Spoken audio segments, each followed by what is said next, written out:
There will be spoilers ahead. Lots of spoilers, so be careful, won't you?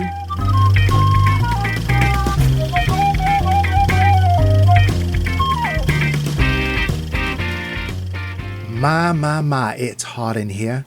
I think I'm catching the vapors.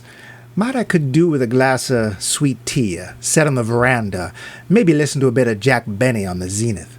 A cool breeze would be mighty nice about now. And maybe a piece of chocolate pie. That is chocolate pie, isn't it, Max? I know it's your specialty. I admit to feeling a bit greedy today, what with the heat and all. You mind cutting me a slice or two? I don't need me no whipped cream. It's delicious on its own. You know, you do make the best chocolate pie around these parts. How do you do it? You can tell me. What's your secret? Wait. Now that I think about it, I don't think I want to know. Instead, turn that dial to Max Mike Movies. Thanks to your suggestions, we've chosen to focus on chocolate pie. No. Yes, chocolate pie for everyone. Well, every movie ever made about chocolate pie. No, we've chosen instead to focus on Viola Davis. Now, I don't know about Max, but she's an actor I really need to learn more about. She is awesome. And so we will. We're starting off with one of her Oscar-nominated roles, Aibileen in The Help. Just in case, after 204 episodes, you don't know who we are, I'll introduce. Over there, making sure that all the I's are crossed and the T's are dotted, is Maraschino Max Levine. Give us a cheer, Max. I'll say, we've got a great show. And Get me a mint julep. I'll julep you later. And I am that guy on the other side of the room, Mike Luce. Yeah, these things get harder to write. We're going to talk about The Help in just a few, but first, we're going to hear from you.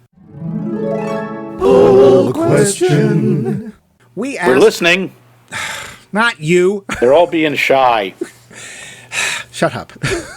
That's it. Shut up. I can think of nothing better. Oh, you witty devil. Shut up, Max. Show us another bit of the wit there, Oski. We asked other people, not Max, what is an older movie that you really love, but you know it could never be made today? You were polled, and you responded.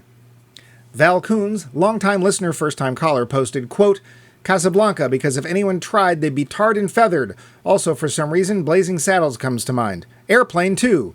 Casablanca is just one of those movies that should never be remade by anyone for any reason. Airplane has several scenes that I think would be no-nos today. When they're Peace Corps workers, for instance, the jive talk scene, and the parking zone couple talking about an abortion. Could you cut any of those or replace them? Sure, but it wouldn't be the same movie, end quote. Yeah, definitely true. Thanks, Val. Someday, we'll be related. Tyler Stewart piggybacked onto Val's answer with, quote, a long time ago, a friend and I had a conversation about remaking Casablanca with a much younger James Gandolfini or Bruce Willis as Rick. Thinking about it now, I'd like to see it expanded in a short series with other plot lines added. There are characters in the original I'd like to see more of, end quote.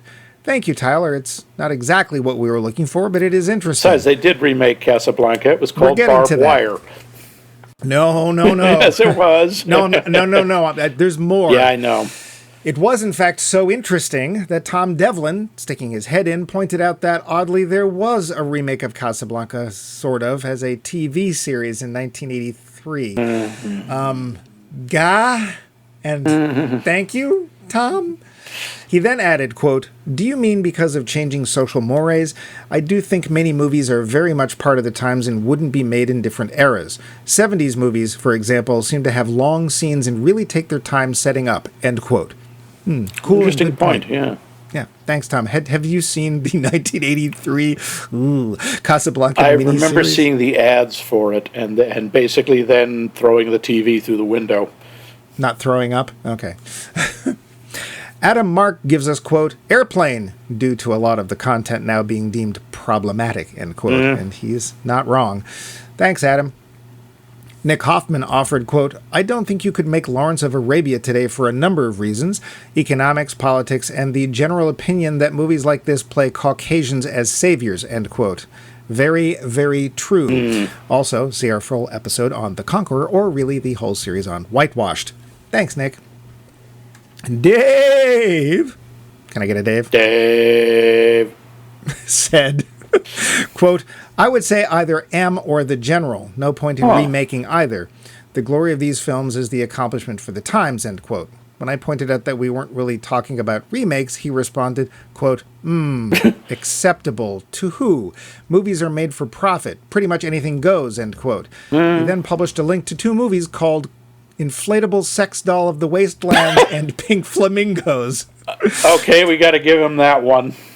Then he threw in, quote, well, Gone with the Wind then, and of course, Birth of a Nation. Maybe the gods must be crazy if you need more recent. All of President's Men comes to mind as the story has no shock value or dramatic tension in today's world, now it just seems like, a news report. Oh, that. How cute, droll. Oh, what's that? A president lied? No! Pardon me while I poop a brick. I can't argue with any of those things. Thank you, Dave. Yep. Dan Schaefer follows along with Dave. Quote, all the President's Men would be considered quaint these days, end quote. Also, Blazing Saddles, absolutely. Many parts of it are, to say the least, problematic. Even those bits are pointed satire. I don't think anybody would accept them today, end quote. Thank you, Dan.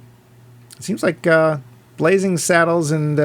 Blazing Saddles seems to be the winner, or is it All the President's Men so far? But we have one more to go. And lastly, from the website Snowy, or Vince, as some call him, gives us, quote, quite a few films I can think of wouldn't be made today. The silent film Pandora's Box has never really been remade, even though it's heralded classic. It also involves a woman who is sleeping with nearly everyone in her life, including the father of one of her friends, and the ending is still shocking to this day, and there just doesn't seem a way to handle it in a way modern audiences can get behind. The 2 others I'm sure others will be mentioning are Blazing Saddles, and Life of Brian. I'm actually surprised that he was the first to bring this up. Brian was hugely controversial when it came out, and the religious right was nowhere near as powerful then as now, and today they're heavily armed as well. I would count on violence if it was made today, end quote. Wow, harsh, but true words from up north. Can't really argue that. Nope, thank you, Vince. Well, Max, you opened this can of worms. How are you going to close it? Well, I got to say, I kind of go with the majority on Blazing Saddles. It's not just the rather prolific use of the N-word, but there are things people may not always think of, like the fact that Mel Brooks is in red face as a Sioux Indian chief. Yes. Which is, again, hilarious. It's a great scene. But he might as well be a Hakawi. Yeah, he might as well be. You couldn't make it today. You just couldn't. No. I was going to say, I'm glad Vince brought it up, is Life of Brian. He's absolutely right. That would, you might be able to make it in an indie film. It wouldn't get distributed in anywhere but like 3 theaters. Yeah. There are countries, Wales, for example, did not distribute Life of Brian until 2008. Oh, so 50 people didn't see it? Oh, yeah. I'm sorry, Wales. there were certain counties in Ireland, it didn't get shown until 2014. Wow. Yeah, there were a lot of places just would not show it. Oh, what about me, you ask? Oh, I'm glad you did. Sure, why not? 204 episodes of this. Bumpy, get ready, would you? All of the above. I mean, I'm actually surprised that it took that long for Life of Brian to show up as well, because it's a pretty prime example. There's also obviously some TV shows. I know this is sort of bending the question, but like All in the Family, forget it. Oh boy, absolutely no. A lovable bigot, nope. But even some films that have a more innocent, and by innocent I mean they don't delve into everybody's daddy issues and stuff like that. Films even like Forbidden Planet, I don't think you could make it the way they made it then. Now the monster would have to literally be ripping people to shreds on screen. People would, and anything like Tom talked about, where you actually take time to get to know your area, area, and characters. People don't seem to have time for that anymore, and it's kind of a shame. So, good question. Yeah, thanks. Good answers. Yes. Yeah, terrific answers. Thank you. Yes, we always thank you for helping helping fill our show with interesting and delightful insight. No, actually, we do appreciate it. Yeah. This week, we would love to hear your answer to a new poll question. Yeah, I know, something new, but it's okay. Oh. You can answer us in the usual ways, which we'll go over at the end of the show just to keep you tuned in. Yep, because we can't tell you at the beginning of the show, or we could get into very serious legal trouble. Very serious. And are you still there? Okay. Was there ever a film that you left feeling angry, and why were you angry? Anger, it's what's for dinner. Or something. What? But now, on to trivia. You had me up until the last line. Okay. facts. So first, some Viola Davis trivia. Viola and I have a lot in common. We were both born in the same year. Oh, okay. And by a lot, I mean that's it. Yes, although very few people realize Mike was born a poor black woman. That was Steve Martin and, was that The Jerk? Yeah. Yeah, okay. And yeah. She is one of the rare recipients of an Oscar, an Emmy, and 2 Tony Awards. She's almost got the EGOT. I know. I hope she gets the last one. Her Emmy came from working on a show called How to Get Away with Murder. Oh, that was, Shonda Rhimes. Yeah. Oh, I never watched that. It looked like it was too tense. The Oscar came from a movie called Fences, which was a movie made from a Broadway show where she won one of her Tonys. And the other Tony came from a show called King Hedley II. That's Hedley. That's exactly where I went with it, so. Viola is a graduate of Juilliard. You know, that Juilliard. No. In echoes of the character she plays in this film, Viola's mother was a maid as well as a factory worker and homemaker. Homemaker. Oh. Remember when that was an occupation? Yeah. Well, I remember when there was the doll, Susie Homemaker. That's not okay. That means it's a real profession. Okay. Mm-hmm. Sure. Listen to... Yeah. Viola Davis went to prison when she was 2. What? Her mother was attending a civil rights protest and both were arrested. Well, Mom was arrested and Viola was along for the ride. I bet there's tons of cute pictures of her getting a lollipop or something from the cops, but whatever. I hope that was all. Yeah. Superheroes would come later, but she is the cousin of Luke Cage's Mike Coulter. Oh, all right. Yeah. And more to come. Now, movie trivia. Yeah. Budget, $25 million. Because, yeah. Mac, just take a guess. Was this popular or not? Yeah, I think it was. I'm going to say 60 million. 216 million. So The Help 2 must surely be on the way. The Helpening. Why the hell is Emma Stone's character called Skeeter? It's in the book, but not in the movie. It's apparently a nickname from her brother because of her very skinny legs as a child. He's not in the movie either. Yes, this, by the way, is one of the things that pushes this movie into science fiction. We are supposed to believe that Emma Stone is homely.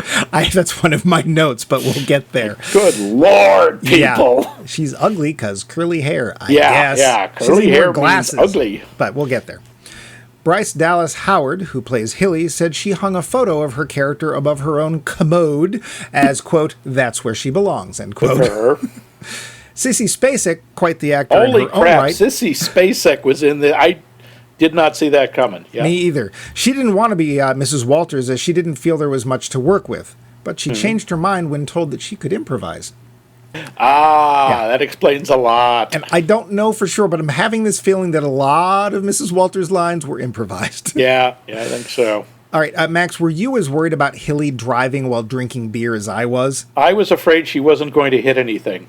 Well, okay, but you don't have to worry because as long as you haven't passed 0.08%, you can totally legally drink and drive in Mississippi. Oh. So, don't you feel safer? Excuse me, hang on. I'm sorry, I have to get over the shock that drinking and driving is not as big a deal in Mississippi. Hang on. Okay, I'm better. There is a lot of Oscar-recognized talent in this movie. Sissy Spacek, Mary Steenburgen, Octavia Spencer, Viola Davis, Emma Stone, Allison Janney, and Jessica Chastain have all won Oscars. Cicely Tyson has been given an honorary one. Cicely frigging Tyson is in this movie. That floored me. Yep. I had no idea. The legend. Octavia Spencer would win for her part in this film as Minnie. Viola Davis was in 2 Oscar-nominated movies that year, this one and Extremely Loud and Incredibly Close. Help was a Beatles song and movie. This has nothing to do with this film or the book on which it is based, though it does take place during the 60s, and there wasn't a lot of pertinent trivia this week.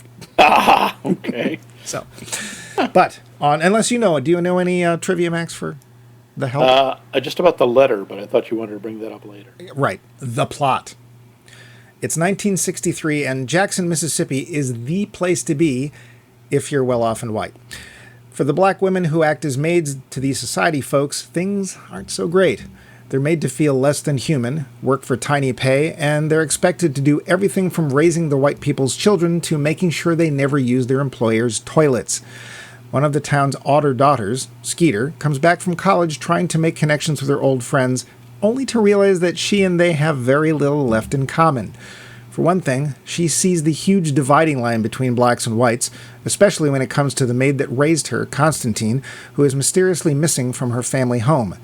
Digging a little deeper, the hometown is seen through clearer eyes, and Skeeter, who wants to be a writer, decides to try and collect the stories of the maids and their lives so that she might expose the inherent racism that exists both in her town and, really, the world. But there's a lot of danger in doing this kind of thing. None of the maids want to help, especially Aibileen, played by Viola Davis. When she has little left for herself since her only son has tragically died, she experiences the last straw when she's forced to use a bathroom made just for her out in the garage so that she doesn't poison that of the white family for whom she works. Slowly, Aibileen manages to convince her friend Minnie, who's also going through some rough times, to talk to Skeeter, and soon it's a torrential flood of maids who also want their story told. The book is written, and intimate stories of what it's really like to work for the nice white people is being read by any and all. Will there be repercussions for the writer or, even more importantly, those who spoke up? There are side plots galore, mostly for the white folks in this star-studded tale. The film. Max, I always ask this at the beginning. Had you seen this when it came out? I did not. I heard about it. I knew about the book. I didn't read it. I didn't see it. Right. You haven't read the book since then either, right? No. Okay. I just wondered. I hadn't either. Hadn't seen this film. I will admit it's not the sort of thing that's generally on my radar, but when one of our, I can't remember who actually suggested it was either, I believe it was Becca Pelkey or my sister suggested Viola Davis. It was like, we looked it up and this movie shows up immediately. Yeah, and it's like, I don't know enough about her, and I should. And I'm glad that I watched this film. Let's talk, if you don't mind, about the acting. Wow. What the cast in this. Yeah. And I got to say, one thing that's a minor character, I did not recognize Jessica Chastain as Miss Celia. Where do you know her from? Because I don't know her. Zero Dark 30. She's done a ton of stuff. What the hell? She tends to play like really tough, badass characters. Wow. Then, because she's not that in this movie. Oh, yeah, like Molly's Game and Interstellar. Okay. Huh. Oh, that's right. She's also the bad guy in X-Men Dark Phoenix. Ah. Yeah. And she is a totally unrecognizable character in this. She's, very sweet, very open, kind of ditzy. Yeah. Well, then that speaks really well to her talent. Yeah. I really liked her as a character. She plays this woman named Celia Foote, who there are issues with the hierarchy in local white society, and she also lives well out of town. Yeah, which is apparently a big deal. And she's white trash, and that's how she's described. She's white trash, but she married a rich guy. They treat her that way, but she's not. She did get married because she was pregnant. She's from a place called Sugar Ditch. Sugar Ditch, for all you know, might be the Paris of the Midwest. I'm going to go way out on a limb and suggest it is in fact not. I mean, I suppose the word ditch is in the name of the city, but yeah.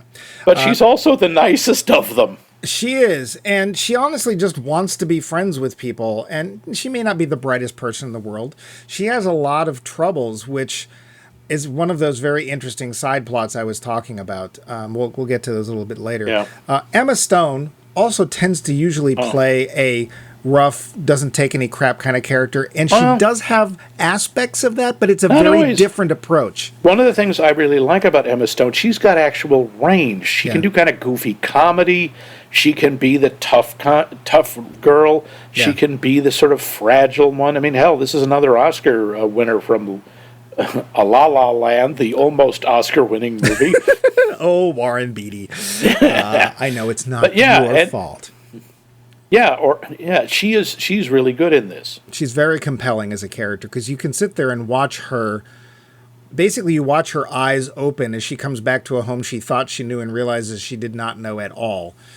Especially when she finds out that the maid of their family, Constantine, is no longer there, and she's told that Constantine went off to live with family, and that's what happened, and finds out that that's not at all what happened. No.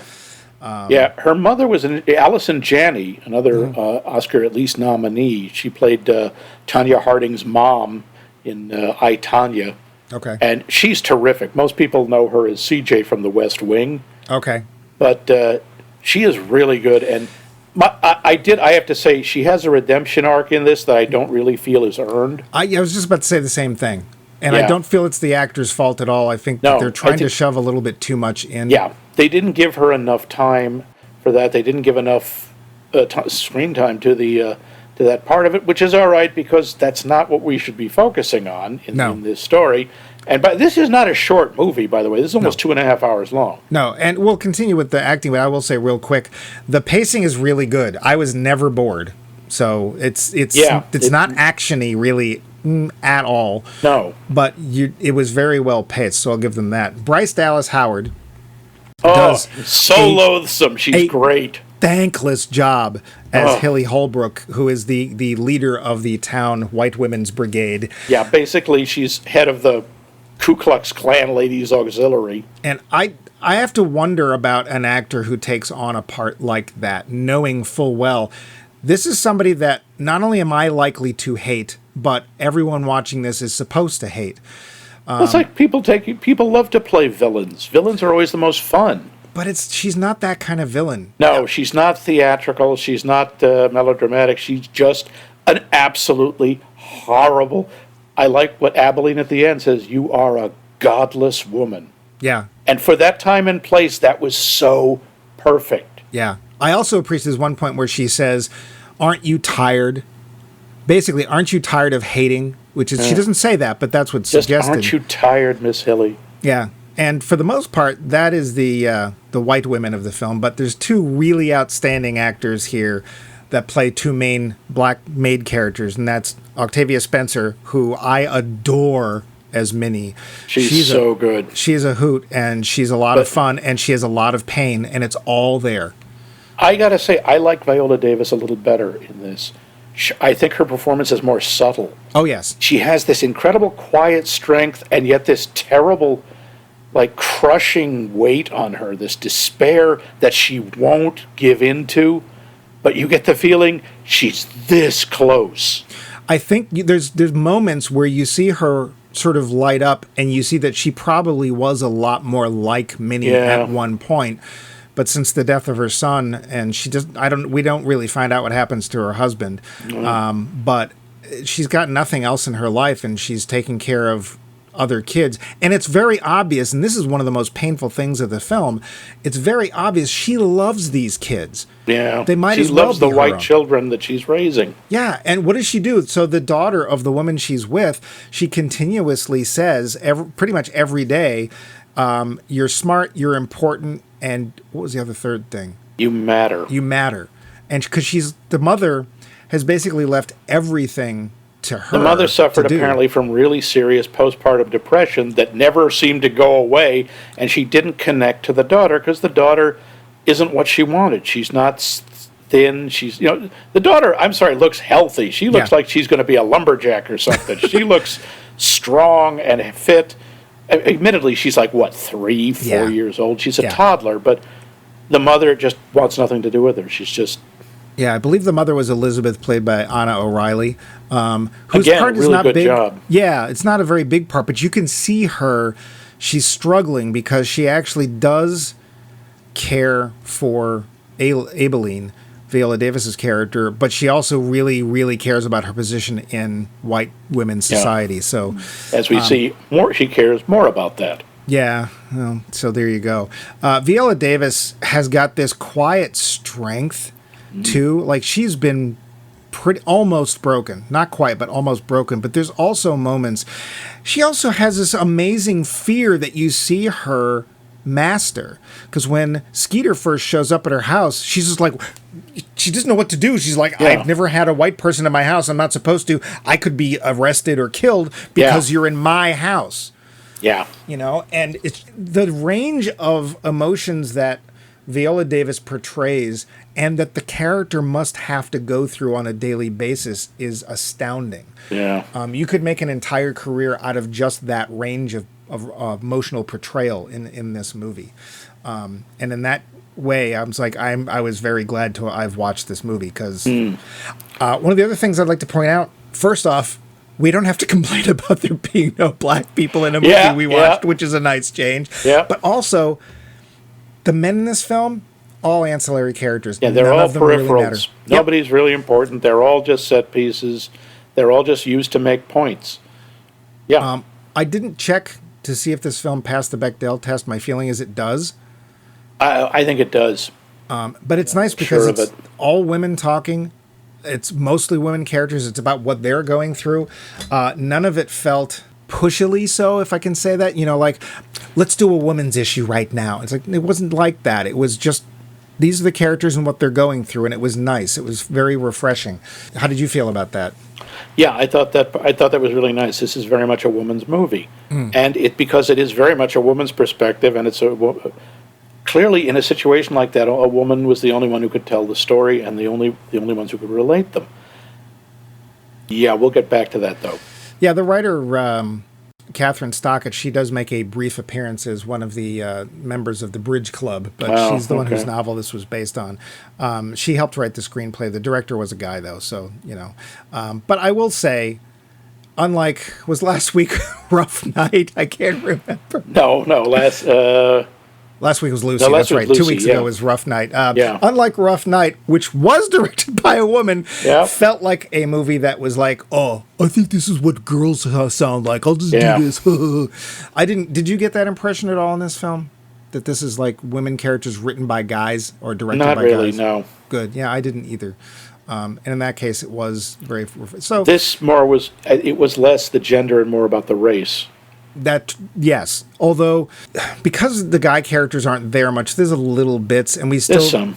It's still obvious that the guys are in charge when they show up. It's like we do what husband says or whatever. There's an aspect of the maid's life that that isn't addressed at all.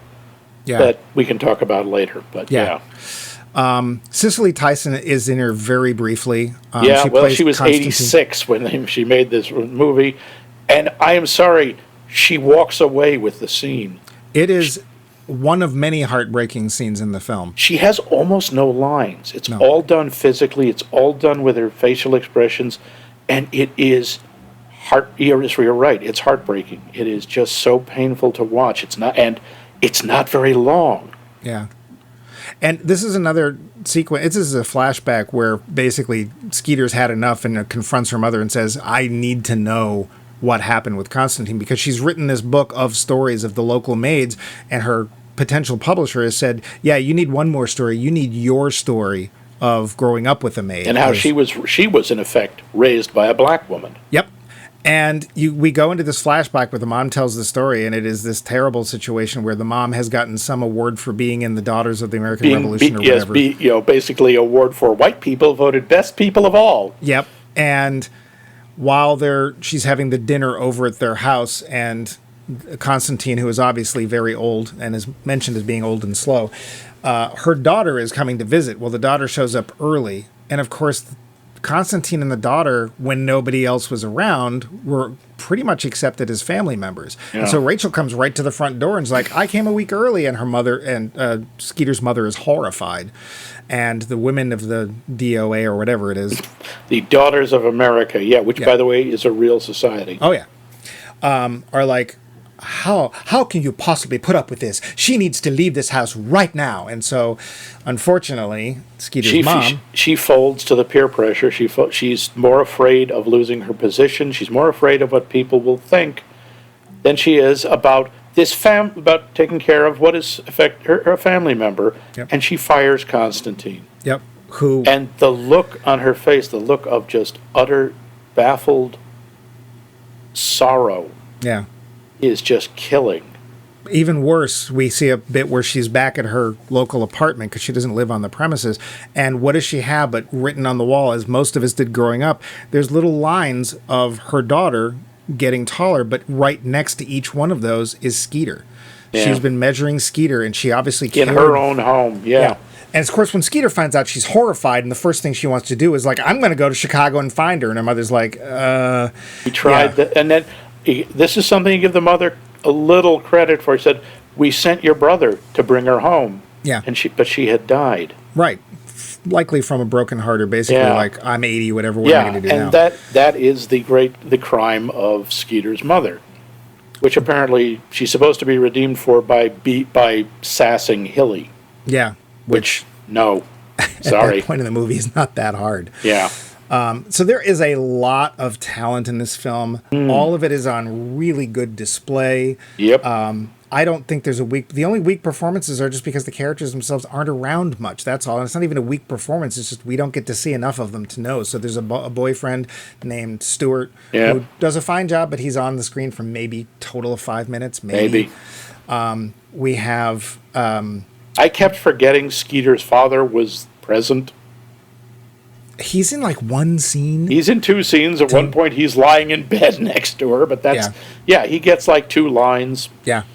There's some other things that I found just sort of meta surprising, like Disney and DreamWorks working together. It's like, that won't happen very often because Touchstone distributed it, but it was a DreamWorks picture plus 6 other production companies. A lot of production companies. It's also, just so you know, it's 1963, so there's smoking, lots and lots of smoking. Lots of smoking, lots of drinking. But the only thing there was more of than smoking is hairspray. Oh, boy. These women's hair, it is, bullets would bounce off. And I will say that I talked about this in Rough Night, where I said, when sometimes my mind wanders, I make predictions. I did make some predictions in this film, although I made them because I got nervous at certain points. And just to give you an idea of how bad my predictions fail, my predictions for this film were the reason Constantine left was that Daddy slept with her. No. Nope. Aibileen thinks that Skeeter has betrayed her at some point. No. Nope. Stuart's going to end up being a Klansman. Maybe. Probably not. I mean, that was very common in that part of Mississippi, in Jackson, Mississippi in the 1960s. And the Klan was very powerful there, as the unfortunate Mr. Evers found out. Which was a true thing, and they actually used footage of in the film. This actually comes in. Yeah, that's a very odd part of this movie because, honestly, this is 1963. The civil rights movement. Martin Luther King is active. The civil rights movement is in full swing, and Mississippi is a major focus. We don't hear very much about that, except for the assassination of Medgar Evers. Yep. And which was not just a brutal murder, it was a monstrous crime, and the fact that they caught the guy and the all-white jury wouldn't convict him. Yeah. This guy, whose name I will not say because he doesn't deserve it, he lived free until 1994. Wow. He spent 30 years a free man. Finally, Medgar Evers' widows never stopped trying to get him convicted, and eventually he was convicted, and he died in prison. Well, that's where he should have been. Yes. The last prediction was that Minnie was going to get murdered, but that was all spoiler. Doesn't happen. So yeah, I do make these, and I am wrong. I just wanted to throw that in there. But that speaks well for the movie that it wasn't that predictable. Yep, I like that. I definitely like that. But I think it's time we get to the but. Now, you said area. You said get. But, so Max and I hadn't seen this film. Yeah. And we usually do not speak to each other before the show because we want to hear what each other thought. But as I'm watching this film and certain opinions are starting to gel, my thought was, I have this feeling Max is going to have the exact same idea that I did. And I did cheat. And I asked Max ahead of time, I was like, just quick, did you or didn't you like the film? And I got his answer, and I was like, okay, let's just hold off a bit because there's all the stuff we talked about is true. The performances are great. Absolutely. The pacing is great. The direction is really good. Visually, it's really nice. It's really well done. Yeah, it's very bright. Yep. And you never know what time it is or what time of year it is because time passes strangely in this film. Like, oh, I'm pregnant doesn't show. Next scene, I'm 3 months along. Oh, okay. Yeah. But whatever. In general, this, if you haven't seen Viola Davis in a film, this is a great introduction to her, and honestly, to any of the other major women in this cast, because they're really good. But, however, we have some problems. Yeah. Like I say, performances are good, there are good aspects. How about the movie as a whole? Yeah, and we usually do this in the wrap-up, but there's too much here to unpack to just leave it to the end. Yeah. And quite honestly, we've come to the end of the good stuff. Surprise! Yeah. So, one of my first notes regarding the big problem, or one of the big problems with this film, is Emma Stone is Tom Cruise here to save the Japanese way of life single-handedly. Yeah, pretty much. Thank you, Miss White Lady, for coming in and making our everything better. Yeah. And then leaving. Yes, that still gets me. Yep. It's like, okay, I'm here. I've helped you unearth all these secrets. Everyone in this town knows who talked. Yep. Despite the whole, they won't say. Right. But they all know what happens to Skeeter? Oh, she lost her boyfriend. What are the maids worried about? They're going to get shot in front of their children. Yeah. Or who knows what. And here's the other thing. And one of my questions as a talking point was, will Skeeter's books actually exploit Aibileen? And the answer is basically yes. Yeah, pretty much. So she gets an advance of $600, whoo-hoo, and she splits it up between all the women who she spoke to, which ends up being like $46 a person. Yeah, but they were so excited. They'd never see $46. And wasn't that sad? That was pitiful. So we talked about some heartbreaking moments, and the other two for me were with Minnie. And one of them is the money that she gets, and she makes such a big deal about an envelope with $46 with a note that says, "There's more to come." Bet there isn't. I think Skeeter's a good person, but... She is the white savior lady. Exactly, and this is a trope. There's two tropes in this film. One of them is the white savior. The other one is the magic black person, because we kind of get that too. And the sort of modern mammy. Yeah. Even the way they talk. Now, Mike knows this. Mike already found this. But back in 2011, when this movie came out, an open letter was published. Yep. By an organization called the Association of Black Women Historians. Yep. And while they praise the performances and they say, good for you, it's nice to see women of color getting these parts, this book is crap.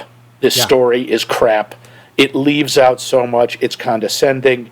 The thing that struck me was they were saying the language, the way they make the black characters talk, it's like from the 19th century.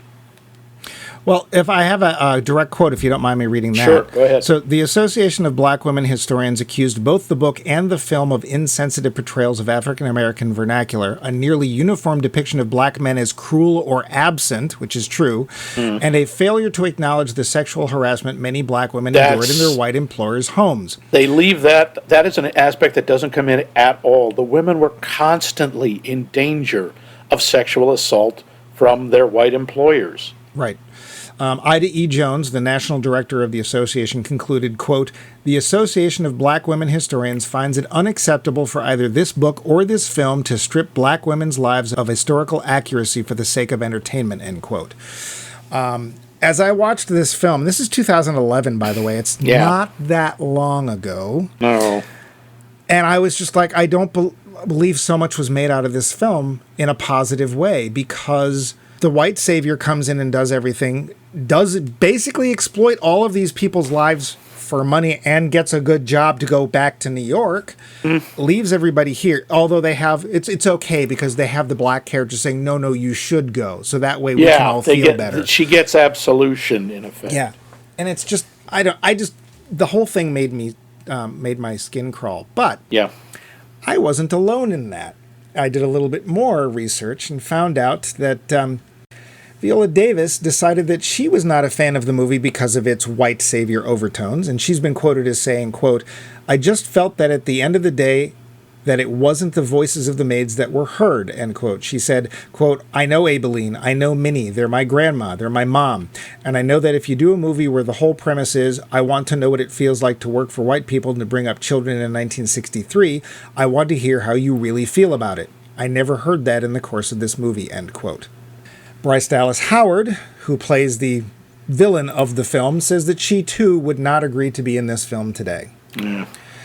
And it's a shame, because this film isn't really about Aibileen and Minnie and the maids. It's really not. It's about Skeeter, and it's about Elizabeth, and it's about Hilly Holbrook. And Celia, yeah. Yeah, it's about what happens to the white people because of what's going on with the black people, more or less. And even some of the positive stuff, it feels so condescending and also out of left field. One of the sort of subplots is Minnie is working for Celia, the outsider, and Celia, first off, treats her like she's a friend. Celia doesn't know about the hierarchy. She doesn't understand she's not supposed to eat at the same table as Minnie and absolutely refuses not to, which is nice. But she also doesn't want her husband to know that she's hired a maid. Right. Not for racist reasons, but because she wants him to think she can take care of the house. Right. Turns out, that's Mr. Johnny, and it turns out he knew from the beginning because the food got better overnight. Yeah. And Mr. Johnny turns out to be really nice. And that's out of left field, kind of. We never see him till the end of the film. No, we do. We see him at the benefit when she's drunk and he's trying. That's one of the times we actually see that we get a hint that he's not a bad guy because he's not embarrassed by her. He's not angry. He's worried because she seems to be very upset and she's drinking too much. And when she gets sick in front of everyone, he's not, oh, God, I'm embarrassed. It's like, oh, honey, are you okay? Yeah, but it's a blink and you will miss him. It is, yeah. I mean, honestly, when he showed up the second time, if she hadn't said who he was, I didn't know who he was. I didn't recognize him for the earlier scene. Well, Minnie has bags of groceries, and she's walking back to the house, and this guy drives up in this red Corvette, and I don't know about you, but I was thinking, oh, no, here it comes. That's what Minnie's thinking. That's what I thought. I thought, oh, no, she's going to get attacked. Oh. And he leaps out of the car, which not the best thing to do. No. And he's like, no, it's fine, it's fine, she's it's okay. Grabbing a tree branch, because that's the, honestly, we're laughing. No. But that's actually a really awful moment. Yes. Because it is played for comic effect, but that is very real. He could have been there to kill her. Yeah. And he could have got without any kind of reprisals or rape her or anything. Yep. But it's played for humor. The one thing I will give her that I did like about it, even though it was humorous, is he's like, just put the stick down. And she's like, no. Yeah. Oh, no. Minnie takes no crap. Absolutely. No. That's what I liked about her. Although, again, there's some different levels to her character because she's in an abusive relationship. Her husband beats her. And here's the thing. I don't disagree with the portrayal of black men. There's one black man that we really see at all. He works a lunch counter and he takes Skeeter's order and he basically tells Skeeter to go home because for reasons that by the way, there's a bunch of maids ready to talk to you in this household. He thankfully does not say that. That's it. That's all he does. Yeah. I actually appreciate the fact that we don't see Leroy, Minnie's husband, because he's a lot scarier that way. He is. He's much more of an unseen force, and that does make him more frightening. And also you think, because Octavia Spencer Minnie comes across as so tough and so competent and so sure of herself, and you go, what kind of man could do this to her? Yeah. My God, he must be horrifying. And it is more effective that we don't see him. Yeah, but it is also unfair because it makes it look like there are no black men who are good fathers and stick around and blah. Yeah, that's there's no black utterly husbands. Untrue. The only one who seems at all decent and we know nothing about him is the minister. Yeah. And he's not so much a person. He is a figure. Yeah. He's cut out. Yeah, he's an archetype. Yeah. And I appreciate what he does, but he's negligible as a character, which is too bad. And that happens a lot. There's a lot of the maids we meet for a brief second, but we spend a lot of time with the white society ladies, and we know all about what's going on with them. We know very little about Eula May. We see very little of Constantine. We see nothing of Rachel. Right. She shows up just to cause problems, and then you know. But the thing is, the one thing we know, and I will give this to her credit in her portrayal of Rachel, is that as soon as she shows up, you can tell she expected to be welcomed. Yeah. That she felt welcome in that house up until that point. And basically, and this is a part they don't focus on enough, she finds the boundary where, oh, we're friends, we're part of the family, until. Yeah, up to a point. And then there's that wall. Yeah. And it's my guess that this is one of the things that the group of Association of Black Women Historians is talking about. Yeah. Where it's like you're not... Or also Viola Davis, where she says, you're not telling us what we're supposed to be hearing. That's one of the things that we would know more about if this movie was actually about the maids, but it's not. Yeah, and we do have to, Abilene gets fired at the end, and what's going to happen to her?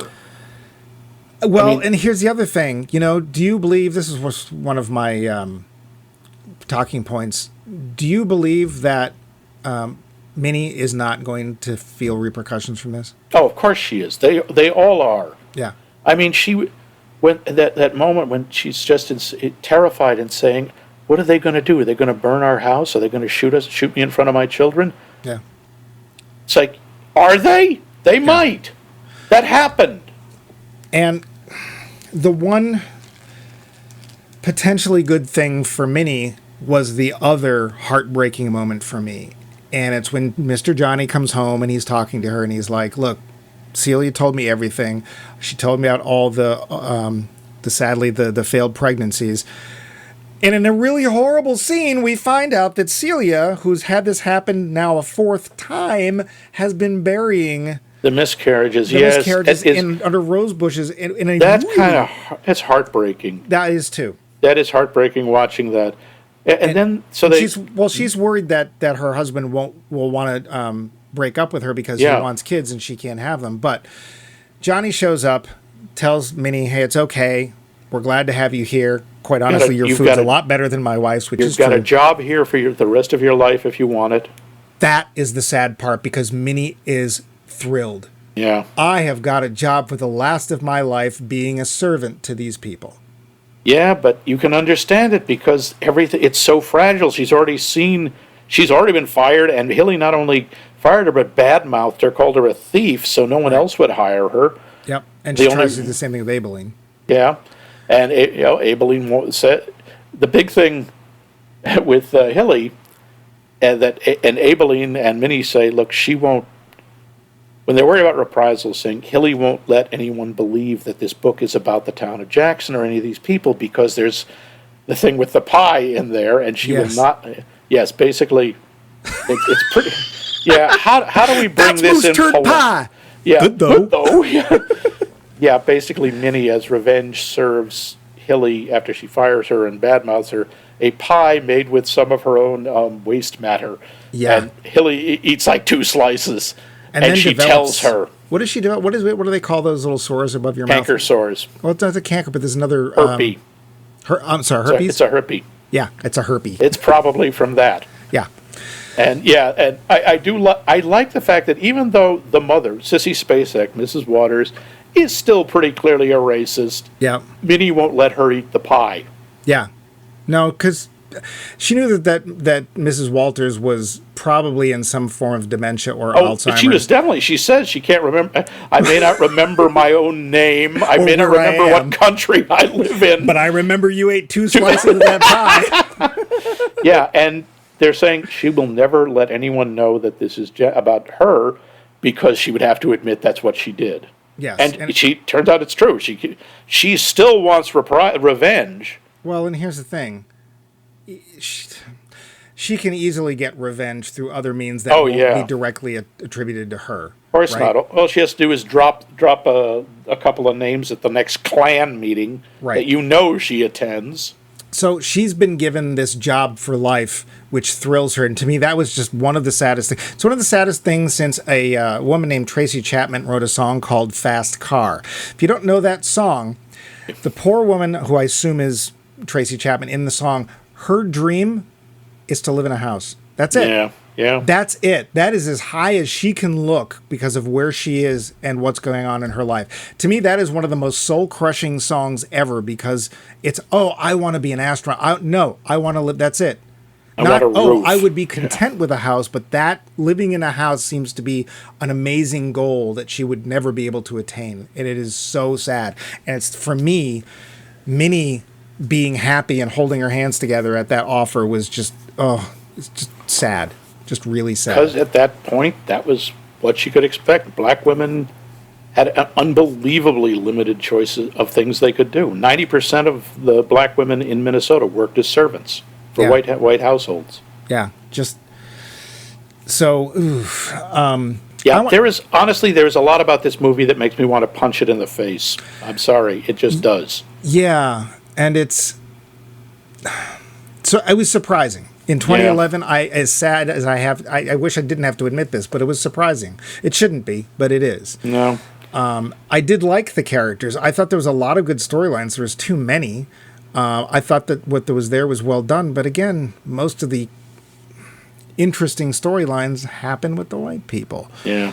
And we don't get, like, okay, we know that Abilene's son died tragically. She tells a story. That's another heartbreaking moment. Oh, Lord. But we don't see it. That we just get to hear. And But then that's part of the nature of the movie. The movie's about stories. It's about a narrative. well, but we see the pie scene. We do. Well, But we don't have to see all of them. I think the idea is these are people who want to tell their stories, and they can't really show them. No, but They've been denied a voice. But Abilene, I think, is meant to be as central a character as is Celia or Hilly.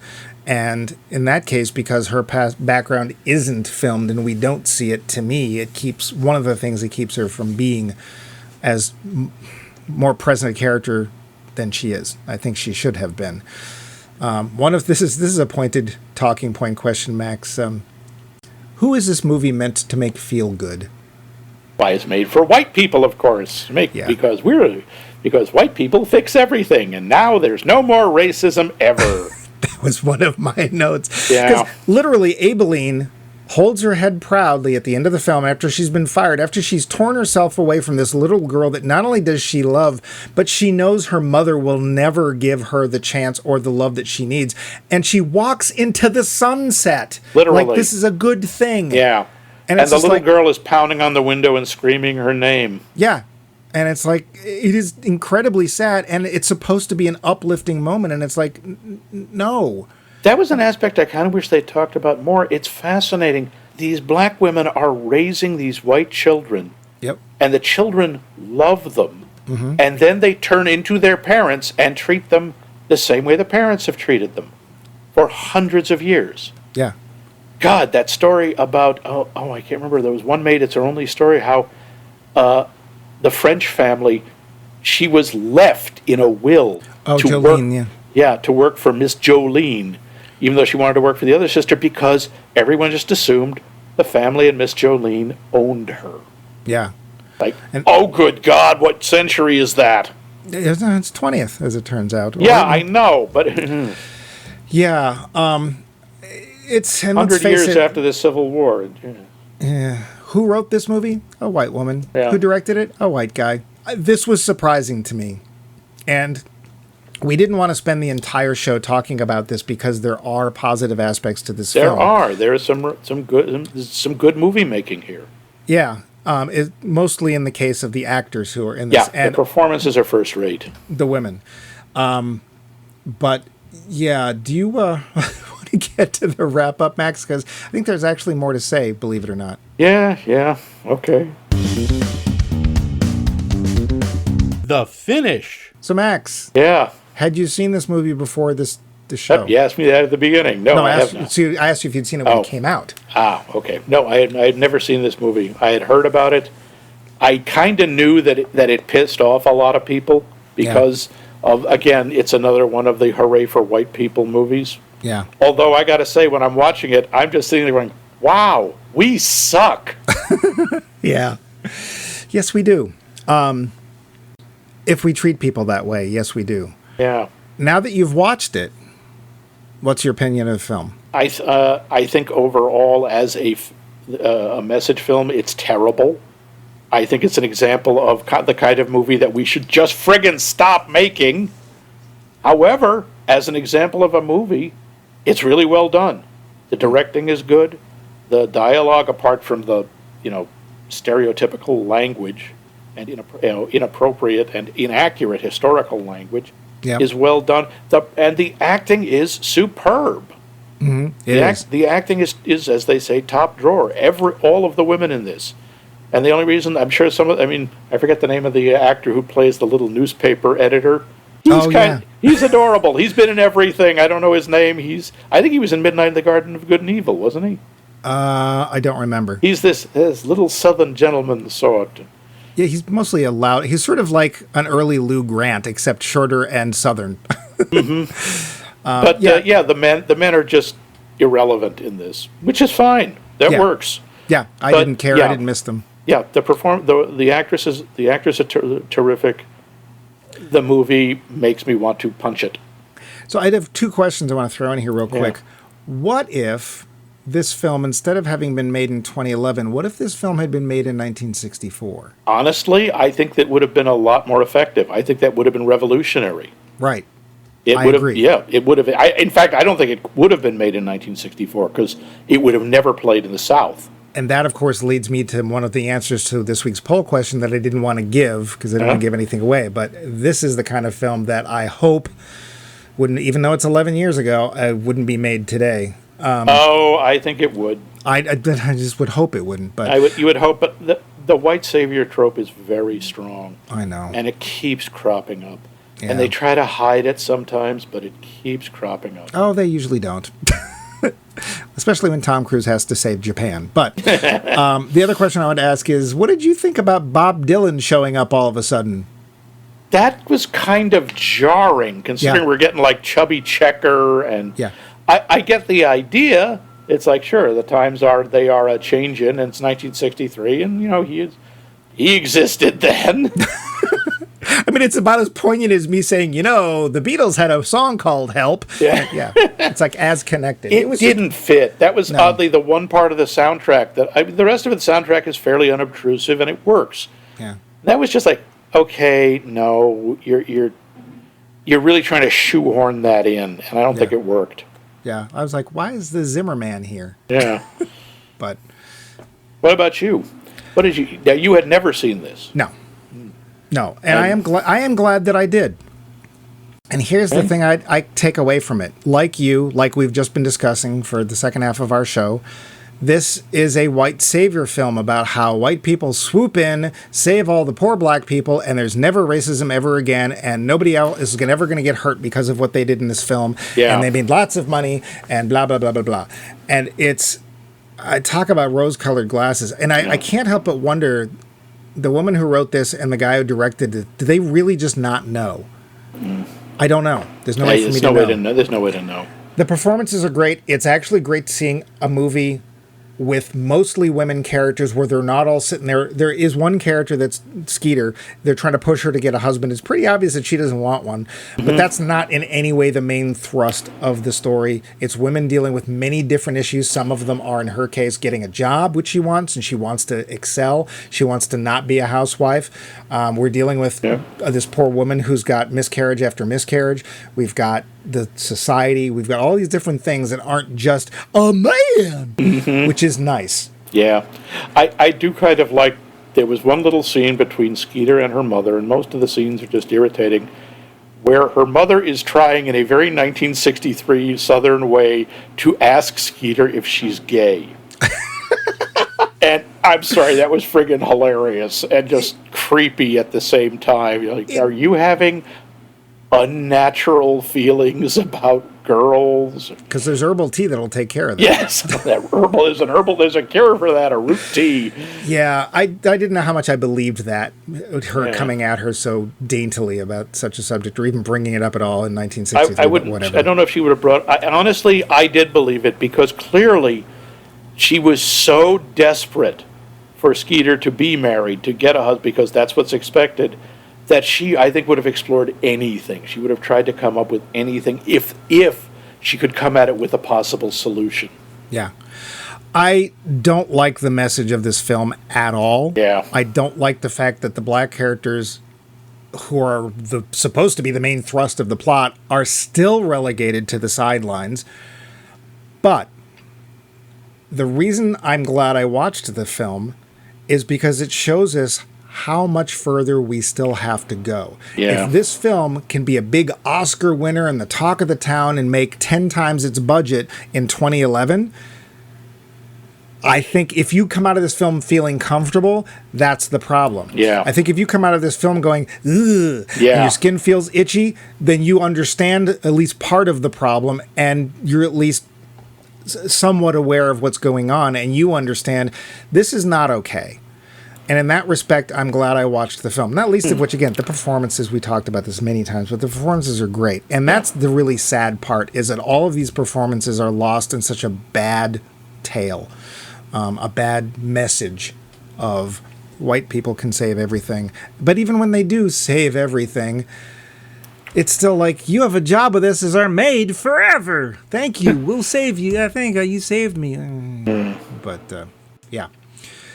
So let's go over last week's poll. Let's go over this week's poll question, because we already went over last week's poll question. Was there ever a film that you left feeling angry? And why did the film make you feel angry? You can let us know in many ways. How? What ways? What ways? Tell us. Emailing us at maxmikemovies.com. You can go to our website, maxmikemovies.com, which has all of our episodes, our specials, stuff about us.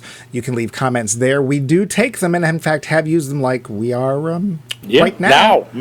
So if you have an idea for a show, a movie you think we should look into, we actually got another really good suggestion the other day. Which we're going to take credit for.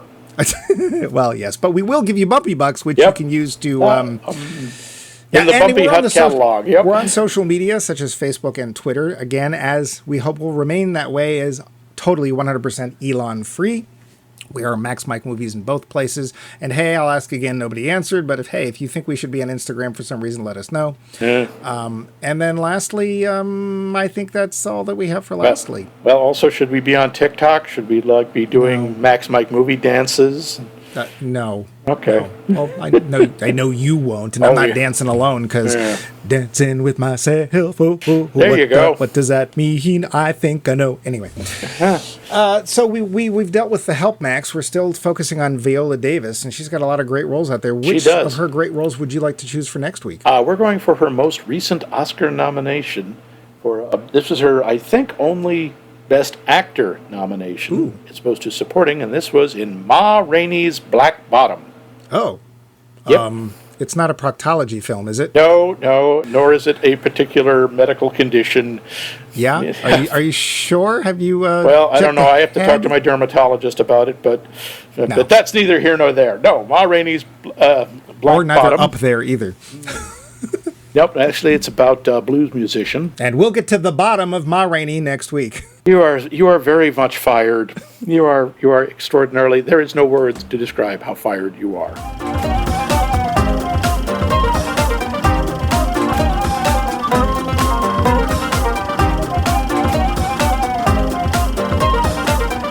This has been a co-production of The Voice of Max and The Movie Wrench.